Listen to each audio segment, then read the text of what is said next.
বৃষ্টি আসার ঠিক আগের মুহূর্তটা কেমন যেন এক অদ্ভুত ভালো লাগায় ভরে থাকে। চারপাশ তখন নিঃশব্দ, বাতাসে হালকা সুর বাজে, যেন প্রকৃতি থমকে দাঁড়িয়ে আছে, অপেক্ষা করছে কিছু একটা অসাধারণ ঘটার। আকাশটা তখন নিজের রঙে রঙিন হয়ে ওঠে, কখনো ধূসর, কখনো হালকা নীল, আবার কখনো লালচে। সোনালি আভাস ভেসে যায় দিগন্ত, দূরে কোথাও মেঘ জমেছে, বিশাল পুরু তুলার মতো সাদা আর ধূসর মেঘের একে একে ভেসে আসে আকাশে।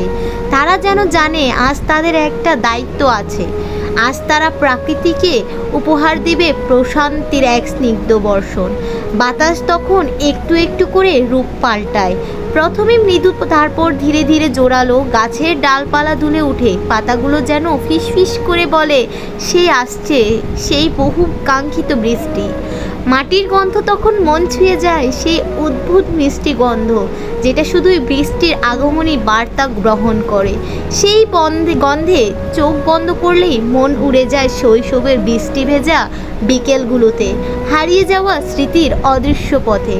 পাখিরা দ্রুত নিড়ে ফিরে যায়, যেন তারা জানে এই আকাশ আর একটু পরেই কেঁদেই উঠবে। শিশুরা জানালার পাশে এসে দাঁড়ায় বৃষ্টির প্রথম ফোঁটাটার অপেক্ষায়, আর প্রকৃতি সে একেবারে উল্লাসিত। ধুলিমাখা পাতাগুলো মুখ তুলে তাকিয়ে থাকে, যেন বলে আমরাও একটু বৃষ্টি চাই। একটি নিঃশব্দ অপেক্ষা ছেয়ে যায় চারদিকে। হঠাৎ করে আকাশ থেকে পড়ে প্রথম ফোঁটা, টুপ করে, একটুখানি শব্দ করে, কিন্তু সেই শব্দ যেন হৃদয়ের গভীরে কোণে গিয়ে বাজে, অবর্ণনীয় সুখের সুর হয়ে।